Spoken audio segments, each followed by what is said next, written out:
بسم اللہ الرحمن الرحیم۔ السلام علیکم۔ یہ کاشانہ بصیرت کا آڈیو بک چینل ہے اور آپ جو کتاب سماعت فرما رہے ہیں اس کا نام ہے عورت پردے کی آغوش میں۔ اس کی مؤلف ہیں استاد شہید مرتضی مطہری اور اس کا ترجمہ کیا ہے سید محمد موسیٰ رضوی نے۔ آئیے سنتے ہیں اس کا پارٹ نمبر 9، صفحہ نمبر 134۔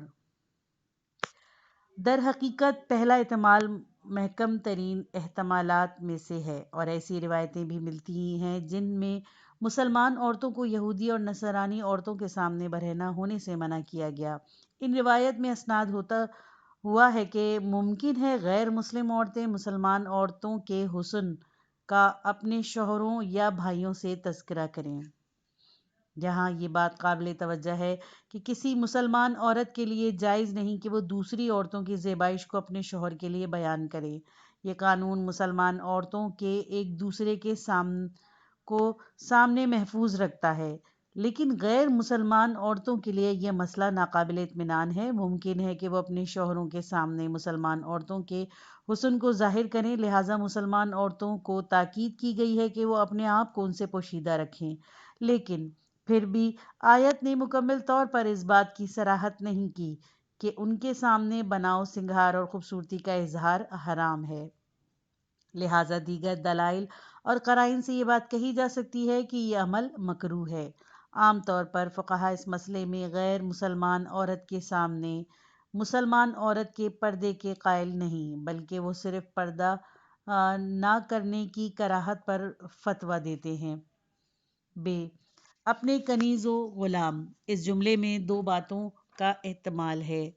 ایک یہ کہ اس سے مراد صرف کنیزیں ہیں، اور دوسرے یہ کہ مراد مطلق طور پر مملوک ہے، جس میں کنیزوں کے ساتھ غلام بھی شامل ہیں۔ اس مقام پر روایت اس دوسری تفسیر کی تائید کرتی ہے، مگر فقہا کے فتوے اس سے ہم آہنگ نہیں۔ ایک روایت میں ہے کہ ایک عراقی شخص مدینہ آیا اور امام جعفر صادق علیہ السلام کے حضور شرف یاب ہوا۔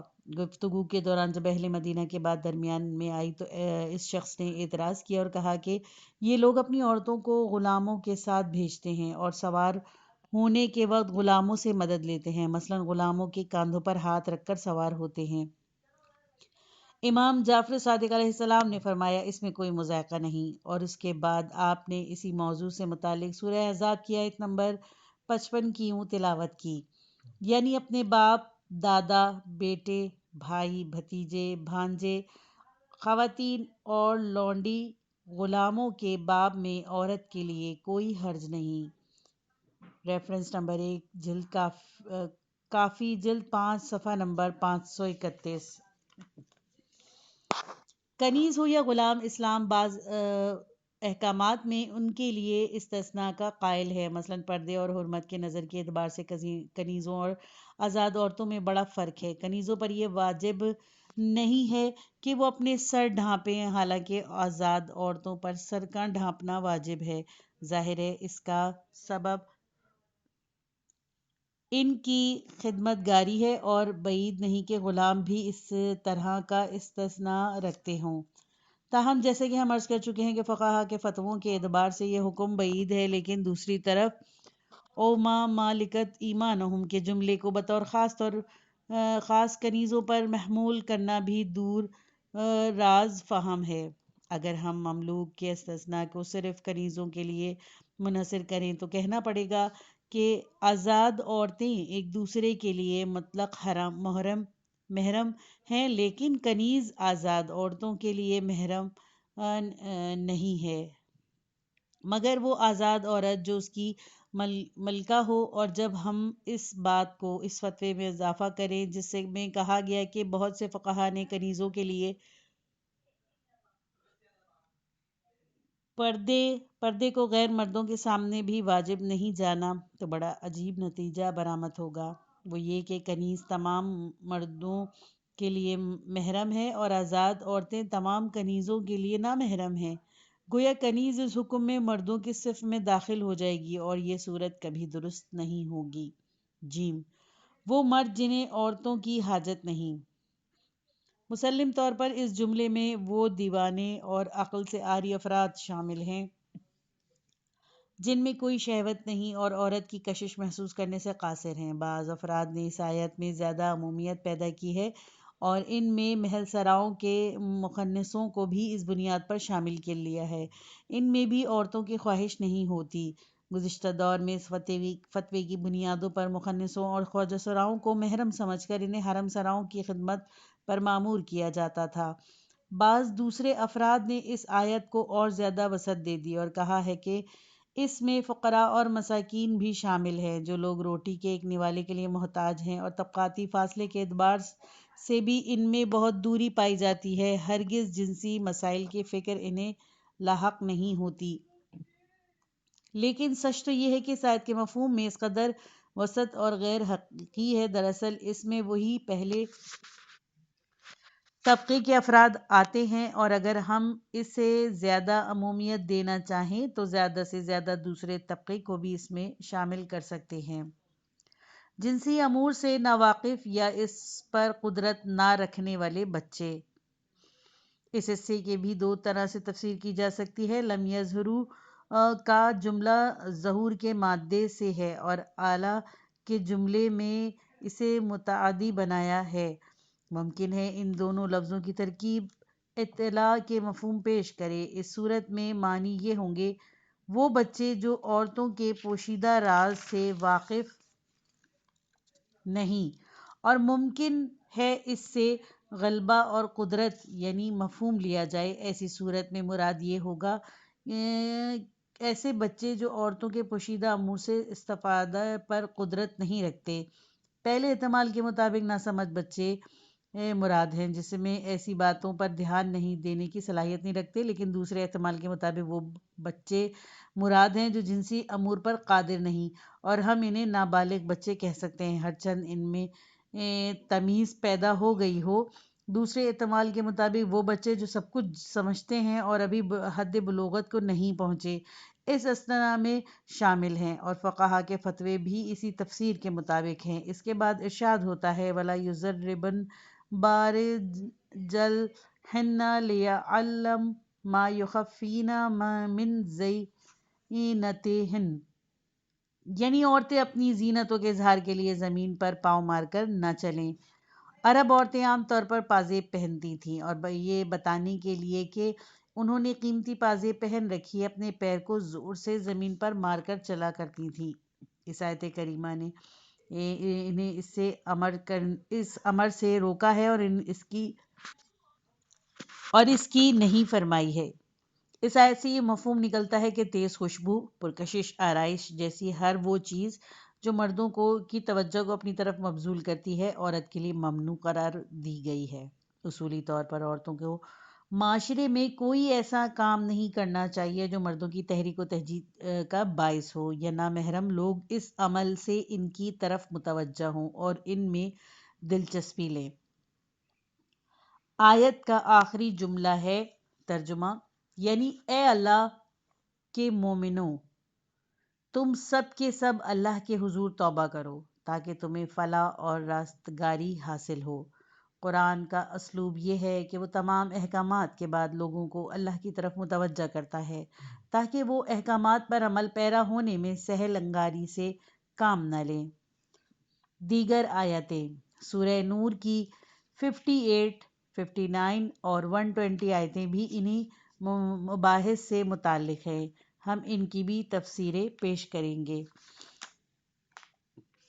ترجمہ، اے صاحبان ایمان، لازم ہے کہ تمہاری لونڈی، غلام اور جو تم میں ابھی سن بلوغت کو نہ پہنچے ہوں تم سے ملنے کے لیے 3 موقعوں پر اجازت طلب کریں: نماز فجر سے پہلے، دوپہر جب تم قیلولہ کے لیے اپنے لباس اتار دیتے ہو، اور تیسرے نماز عشاء کے بعد۔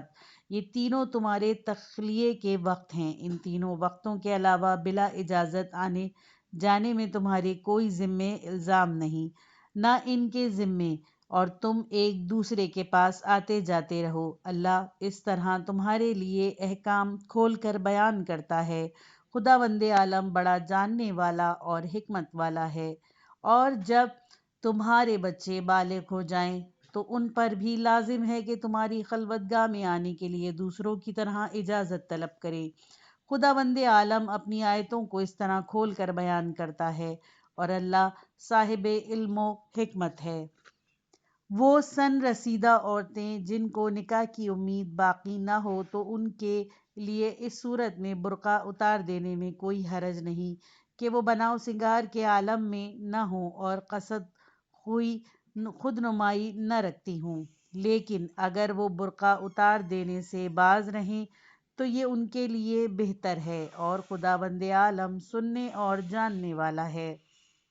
ان آیتوں میں دو استثناء ہیں، ایک کمرے میں داخل ہونے سے پہلے اجازت طلب کرنے کا دستور اور دوسرے عورتوں کے پردے کا اصول۔ پہلی اور دوسری آیت پہلے استثناء اور تیسری آیت دوسرے استثناء سے متعلق ہے۔ ہم پہلے اس حکم کی توضیح کر چکے ہیں کہ جو کوئی کسی خلوت گاہ میں داخل ہونا چاہے تو اس پر لازم ہوگا کہ وہ پہلے اجازت طلب کر لے، اور ہم اس میں یہ بھی بتا چکے ہیں کہ یہ حکم قریبی محارم پر بھی لاگو ہوتا ہے۔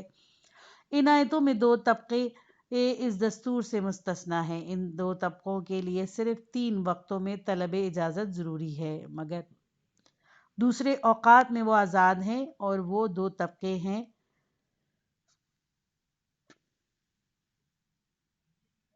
تمہارے کنیز و غلام اور تمہارے نابالغ بچے۔ وہ 3 وقت جس میں یہ دو گروہ طلب اجازت کے پابند ہیں ان اوقات سے عبارت ہیں: نماز فجر سے پہلے، دوپہر جب لوگ گرمی کی خاطر اپنے اوپر لباس اتار کر سستاتے ہیں، اور نماز عشاء کے بعد جب سونے کا وقت ہوتا ہے۔ ان موقع پر بالعموم مرد و زن سونے کے مخصوص لباس میں ہوتے ہیں، اور چونکہ وہ باہمی یعنی قبل از نماز سو کر اٹھے ہوئے ہوتے ہیں اور ان کا لباس مکمل نہیں ہوتا، اسی لیے کنیزوں، غلاموں اور نابالغ بچوں کو طلب اجازت کے ساتھ کمرے میں داخل ہونا چاہیے، لیکن دوسرے مواقع پر کثرت آمد و رفت کے سبب طلب اجازت کی ضرورت نہیں۔ ان آیتوں سے ہم 3 نقطوں کی طرف متوجہ ہوتے ہیں۔ نمبر 1، الذین ملکت ایمانکم جمع مذکر کے لیے استعمال ہونے والے وصول کے ساتھ الذین کا ذکر عمل میں آیا، جو حتمی طور پر غلاموں کے شامل حال ہوتا ہے، اور تفسیر اور روایتوں میں بھی اس کی تصریح موجود ہے۔ کافی میں امام جعفر صادق علیہ السلام سے جو روایت منقول ہے، اس میں آپ فرماتے ہیں، یعنی 3 مواقع پر طلب اجازت کا دستور مردوں سے مخصوص ہے۔ پوچھا گیا، کیا عورتوں کے لیے اجازت ضروری ہے؟ فرمایا، نہیں، یہ اسی طرح آتی اور جاتی رہیں گی۔ ریفرنس نمبر 1، کافی جلد 5 صفحہ نمبر 529۔ غلاموں کا ان 3 مواقع سے ہٹ کر عورت کے کمرے میں داخل ہونا اس بات پر دلیل ہے کہ غلام استثنائی کیفیت کے حامل ہیں، اور یہ خود اس کو ظاہر کرتی ہے کہ ما ملکت ایمانہم کے جملے میں غلام بھی شامل ہیں، اور ہم پردے کی آیت میں پہلے بھی عرض کر چکے ہیں۔ اب اس آیت میں بھی ضمیر مذکور کے ساتھ ملکت ایمانکم سے تعبیر ہوئی ہے، گویا یہ ضروری نہیں کہ غلام خود عورت کا مملوک ہے۔ یہاں یہ اعتراض نہیں اٹھانا چاہیے کہ اب تو غلامی کی رسم منسوخ ہو چکی ہے اور ان بحثوں میں کیا الجھنا بے سود بے ثمر ہے، اسی لیے کہ اولاً ان مسائل میں اسلام کا نقطۂ نظر مجموعی طور پر ہمیں اسلامی قوانین سے آشنا کرتا ہے۔ ان میں سے ایسے قوانین بھی ہیں جو بحث و تکرار کی منزل میں ہیں، اور ثانیاً اگر کوئی جرأت مند فقیہ اقدام کرے تو ممکن ہے غلاموں کی حکمت کو ملکیت کی راہ سے مشابہت کی بنا پر ملازموں کی طرف موڑ دے۔ نمبر 2، توفانا علیکم بعضکم علی بعض کے جملے سے یہ سمجھا جا سکتا ہے کہ غلاموں اور نابالغ بچوں کو طلب اذن سے چھوٹ ان کی کثرت آمد و رفت کی بنا پر ہے کہ بار بار کا استئذان کام میں حرج اور تکلیف کا باعث ہے۔ در حقیقت ان موارد میں استثناء کا سبب یہی ہے کہ یہاں پابندی دشواری کا سبب ہوتی ہے، اس میں ملکیت کا کوئی دخل نہیں۔ ہمارے خیال میں چہرہ، ہتھیلیاں اور پردے سے متعلق تمام استثناءات اور اسی طرح کی محارم بھی اسی زمرے میں ہیں۔ اس موضوع پر ہم پہلے گفتگو کر چکے ہیں، مگر ہم جلد ہی زیادہ وضاحت کے ساتھ اس کی تشریح کریں گے۔ نمبر 3، اس آیت میں دوسرے بالغ مردوں کی طرح 3 وقتوں میں اجازت طلب کرنے پر مکلف کیے گئے وہ بچے جو ابھی حد بلوغت کو نہیں پہنچے۔ اس بنا پر نابالغ اطفال، خواہ وہ سمجھدار اور سن بلوغت کے قریب ہی کیوں نہ ہو، آیت میں معین شدہ ان 3 وقتوں کے علاوہ بغیر اجازت خلوت گاہ میں داخل ہو سکتے ہیں۔ یہ آیت بظاہر اس بات پر دلیل بن سکتی ہے کہ پردے سے متعلق آیات میں اول الطفل الذین لم یظہروا علی عوارت النساء کے جملے سے مراد نہ سمجھ نہیں بلکہ نابالغ بچے ہیں، اور ہم نے پہلے بھی اس کے مفہوم میں 2 احتمال پیش کیے ہیں۔ پردے کے مسئلے سے متعلق پہلا اور دوسرا استثناء اس سورہ کی آیت 31 میں مذکور ہے۔ یہ تیسرا استثناء وَالْقَوْعَدْ مِنَ النِّسَاءِ اللَّاتِي لَا يَرْجُونَ نِکَاحًا فَلَيْسَ عَلَيْهِنَّ جُنَاحٌ کی آیت ہے۔ اس میں ارشاد ہوتا ہے وہ سن رسیدہ عورتیں جنہیں اب شادی کی کوئی امید نہیں ہے وہ اپنا برقع اتار سکتی ہیں، مگر اس شرط کے ساتھ کہ ان کا مقصد خود نمائی اور خود آرائی نہ ہو، لیکن اگر وہ اپنی پاک دامنی کا خیال رکھتے ہوئے پردے کی رعایت کر لے تو یہ ان کے حق میں بہتر ہے، اور خداوند عالم سننے اور جاننے والا ہے۔ قواعد سے مراد کون ہیں؟ وہ ضعیف عورتیں جو جنسی اعتبار سے مرد کی مطلوب نظر نہیں ہوتی اور اس لیے انہیں اپنی شادی کی امید نہیں رہتی۔ ممکن ہے ان میں شادی کی تمع باقی ہو مگر امید نہیں ہے۔ ان یضعن ثیابہن کا جملہ بتاتا ہے کہ عورت کے 2 لباس ہیں، ایک باہر جانے کا پہناوا اور دوسرے گھر کا لباس۔ سن رسیدہ عورت کو جسے پہناوے کی چھوٹ دی گئی ہے وہ باہر جانے والا اوپری پہناوا ہے، لیکن اس کے ساتھ ساتھ انہیں خود نمائی اور خود آرائی کی اجازت نہیں ہے۔ اسلامی روایات میں بوڑھی عورتوں کے لیے ترک پردہ کے حدود معین ہیں اور ان کے لیے سروں سے اپنی اوڑھنیاں ہٹانے کو جائز قرار دیا گیا ہے۔ عبداللہ حلبی کہتے ہیں کہ امام صادق علیہ السلام نے فرمایا ان یضعن ثیابہن سے مراد اوڑھنی یا دوپٹہ ہے۔ ریفرنس نمبر 1 کافی جلد 5 صفحہ نمبر 522، وسائل جلد 3 صفحہ نمبر 25 اور 26۔ میں نے عرض کی خواہ کسی کے سامنے کیوں نہ ہو؟ فرمایا ہاں کسی کے سامنے ہی کیوں نہ ہو مگر شرط کے ساتھ کہ سادگی کے ساتھ ہو اور خود نمائی اور خود آرائی نہ چاہتے ہوں۔ وَإِن يَسْتَعْفِفْنَ خَيْرًا لَّهُنَّ جملے کے ایک کلی قانون کو استنباط کیا جا سکتا ہے اور وہ یہ کہ احکام اسلام کی روح سے عورت پردے کی جس قدر مراعات کرے وہ زیادہ بہتر ہے اور زیادہ پسندیدہ محسوس ہوگا، اور چہرے اور ہتھیلیوں کو پوشیدہ نہ رکھنے سے متعلق چھوٹ کو جو ضرورت کے تحت ازروئے تسہیل دی گئی ہے اس کے تحت کہیں مذکورہ کلی قانون کو فراموش نہ کر دے۔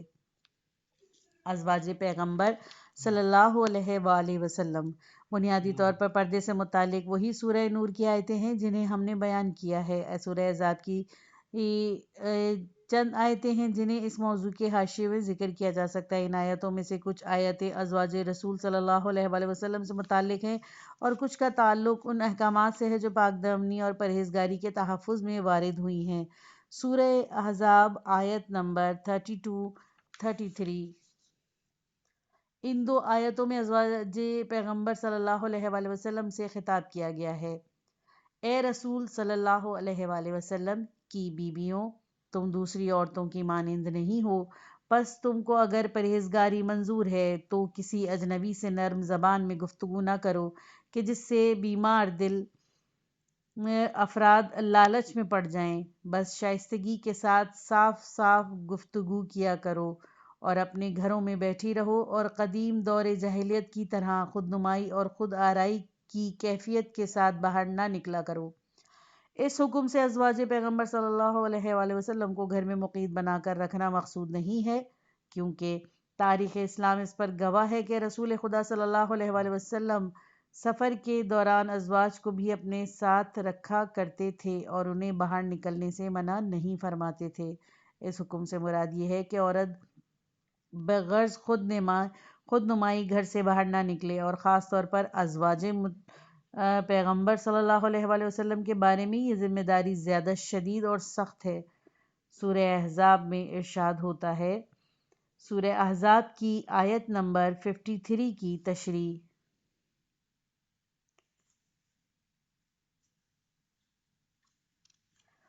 بے پرواہ عرب مسلمان کسی بات کا خیال کیے بغیر بے دھڑک رسول اللہ صلی اللہ علیہ وآلہ وسلم کے کمروں میں گھس جایا کرتے تھے، جہاں آپ کی ازواج بھی تشریف رکھتی تھی۔ آیت نازل ہوئی کہ اولاً تو بلا اطلاع اور بلا اجازت پیغمبر صلی اللہ علیہ وآلہ وسلم کے گھر میں داخل ہونے کی کوشش ہی نہ کرو، اور اگر تمہیں دعوت پر بلایا گیا ہے تو ایسے وقت نہ آؤ کہ کھانا ملنے کے منتظر رہو، بلکہ عین وقت پر آؤ اور جیسے ہی کھانے سے فراغت حاصل کر لو فوراً متفرق ہو جاؤ اور ادھر ادھر کی باتوں میں نہ لگ جایا کرو، کیونکہ یہ باتیں پیغمبر صلی اللہ علیہ وآلہ وسلم کی زحمت کا باعث بنتی ہیں۔ انہیں شرم محسوس ہوتی ہے کہ تمہیں چلے جانے کو کہیں، لیکن اللہ حق بات کہنے میں نہیں شرماتا۔ اور ثانیاً جب تم ازواج رسول صلی اللہ علیہ وآلہ وسلم سے کچھ لینا چاہو تو تمہیں چاہیے کہ گھروں میں داخل ہوئے بغیر پس پردہ رہ کر ان سے طلب کرو۔ یہ طریقہ تمہارے اور ان کے قلوب کی پاکیزگی کے لیے بہتر ہے۔ تمہارے لیے یہ جائز نہیں کہ تم رسول اللہ صلی اللہ علیہ وآلہ وسلم کو ایذا دو، اور نہ یہ کہ تم ان کے ازواج سے ان کے بعد نکاح کرو، بے شک اللہ کے نزدیک یہ بات بہت بڑی برائی ہے۔ اس آیت میں لفظ حجاب کا استعمال ہوا ہے۔ ہم پہلے عرض کر چکے ہیں کہ قدماء کے ہاں جہاں کہیں بھی یہ آیہ حجاب کی گفتگو ہوگی، ان میں سے ان کی مراد یہی آیت رہی ہے۔ اس آیت میں موجود دستور حجاب پردے کے اس حکم سے مختلف ہے جو ہمارا موضوع بحث ہے۔ اس آیت میں ذکر شدہ دستور اس طرز عمل سے متعلق ہے جو انسانوں کو دوسروں کے گھروں کے لیے اختیار کرنا چاہیے۔ اس کے مطابق مرد کے لیے یہ جائز نہیں ہے کہ وہ عورتوں کی رہائش گاہ میں داخل ہو کر، بلکہ اگر اسے کسی چیز کی ضرورت بھی ہے تو چاہیے کہ پس دیوار کھڑے ہو کر اسے طلب کرے۔ اس مسئلے کا پردے کی بحث سے کوئی ربط نہیں کہ جسے اصطلاح فقہ میں حجاب نہیں بلکہ ستر کے عنوان سے یاد کیا جاتا ہے۔ ذالکم اطہر قلوبکم وقلوبہن کا جملہ سورہ نور کی 31ویں آیت وَأَن يَسْتَعْفَفْنَ خَيْرٌ لَّهُنَّ کی طرح اس بات پر دلالت کرتا ہے کہ مرد اور عورت جس قدر زیادہ ستر پوشی اور پردے کا خیال رکھیں گے اور آپس کے میل جول سے اجتناب کریں، اس قدر تقوی اور پاکیزگی سے قریب ہوں گے۔ اور جیسا کہ ہم عرض کر چکے ہیں کہ ان رخصتوں، رعایتوں اور سہولتوں کو جو مذہب نے ضرورتاً ہمیں دی ہیں، ستر پوشی، پردے اور ترک نظر سے بے توجہی کا سبب نہیں بننا چاہیے۔ تحفظ عصمت سورہ احزاب کی آیت نمبر 59 and 60 میں ارشاد ہوتا ہے، اے نبی صلی اللہ علیہ وآلہ وسلم، تم اپنی ازواج، اپنی بیٹیوں اور اہل ایمان کی عورتوں سے کہہ دو کہ وہ اپنے جلابیب یعنی کہ سر کی چادروں کو اپنے اوپر اوڑھ لیا کریں۔ یہ عمل ان کی شناخت نیز ان کے اذیت سے بچنے کے لیے مناسب ہے، اور خداوند عالم تو بڑا بخشنے والا اور رحم کرنے والا ہے۔ اگر منافق، بے ایمان اور وہ لوگ کہ جو شہر میں خوف و ہراس پیدا کرنے والے ہیں اپنی کرتوتوں سے باز نہ آئے تو ہم تمہیں ان پر مسلط کر دیں گے، پھر وہ تمہاری ہمسائیگی میں بہت کم مدت تک رہیں گے۔ اس آیت میں دو باتوں پر توجہ ضروری ہے، ایک یہ کہ جلباب کیا ہے اور اسے اوڑھ لینے کا مطلب کیا ہے، اور دوسری یہ کہ اس دستور کی علت اور فائدے کے عنوانات سے جو بات کی گئی ہے یہ بات شناخت اور اذیت سے بچنے کے لیے مناسب ہے، اس کا مفہوم کیا ہے۔ پہلی بات، اس باب میں یہ کہ جلباب کس قسم کے لباس کو کہا جاتا ہے، مفسرین اور لغت کے علم رکھنے والے افراد کی رائے مختلف ہے اور اس بارے میں صحیح مفہوم کا تعین بھی بہت مشکل ہے۔ صاحب المنجد لکھتے ہیں القمیص ثواب الوسع، یعنی جلباب ایک کھلا ہوا لباس یا پیراہن ہے۔ مفردات راغب میں جو قرآن کی شرح لغات سے متعلق بڑی معتبر اور موثق کتاب ہے لکھتا ہے الجلابیب القمص والخمر، یعنی قمیص اور اوڑھنی۔ قاموس کہتا ہے والجلباب کسر داب والسنار، یعنی القمیص والثوب والسماء للمراتا، یعنی جلباب عبارت ہے قمیض اور ایک بڑے اور کشادہ وہ جامے سے جو لحاف سے کسی قدر چھوٹا ہو یا خود چادر کی طرح کا پتلا لحاف ہوتا ہے، جس کے ذریعے عورت اپنی پوشاک ڈھانپتی ہے یا پھر اوڑھنی۔ صاحب اللسان العرب لکھتا ہے یعنی جلباب اوڑھنی اور سے بڑا اور ابا سے چھوٹا ایک لباس ہے جس سے عورت اپنے سر اور سینے کو چھپاتی ہے۔ کشاف کی عبارت میں بھی اس مفہوم سے قریب تر ہے۔ تفسیر مجمع البیان میں جہاں اس لفظ کو مفہوم کو پیش کیا گیا ہے لکھا ہے جلباب سر کی اس چادر سے عبارت ہے جس سے خواتین گھر سے نکلتے وقت اپنے سر اور چہرے کو ڈھانپتی ہیں۔ اس آیت کی تفسیر کے ضمن میں کہتے ہیں عورت جو چادر اوڑھتی ہے اس سے اپنا گریبان بھی پوشیدہ رکھے۔ اس کے بعد کہتے ہیں اور کہا گیا ہے کہ جلباب اوڑھنی سے عبارت ہے اور آیت کا مقصد یہ ہے کہ آزاد عورتیں اپنے گھر سے باہر نکلتے وقت اپنے سروں اور پیشانیوں کو ڈھانپ لیں۔ جیسا کہ آپ نے ملاحظہ فرمایا مفسروں کی آراء سے جلباب کا مفہوم چنداں واضح نہیں، اور جو بات صحیح دکھائی دیتی ہے وہ یہ ہے کہ لفظ جلباب میں ہر قسم کا وسیع و کشادہ لباس شامل ہے، لیکن غالباً یہ لفظ سر کی ان چادروں کے لیے استعمال ہوا ہے جو اوڑھنیوں سے بڑی اور ردا سے چھوٹی رہی ہیں۔ ضمناً معلوم ہوتا ہے کہ عورتوں میں دو طرح کی چادروں کا رواج رہا ہے، ایک چھوٹی چادریں جو گھر میں استعمال ہوتی تھیں جنہیں خماریہ یا مکنا کہا جاتا تھا، اور دوسری بڑی چادریں جلباب جو باہر کے استعمال کے لیے ہوا کرتی۔ یہ مفہوم ان روایتوں سے بھی مطابقت رکھتا ہے جن میں لفظ جلباب آیا ہے، جیسے عبید اللہ حلبی کی روایت ہے جسے ہم سورہ نور کی 21ویں آیت کی تفسیر میں نقل کر چکے ہیں، جس کا مضمون یہ تھا کہ سن رسیدہ عورتوں کے لیے جائز ہے کہ وہ اپنے خمار یا جلباب سے کنارہ کر لیں، ان کے بالوں پر نگاہ پڑنے میں کوئی مضائقہ نہیں۔ اس جملے میں معلوم ہوتا ہے کہ جلباب اس جامے کا نام ہے جس سے سر کے بال چھپائے جاتے ہیں۔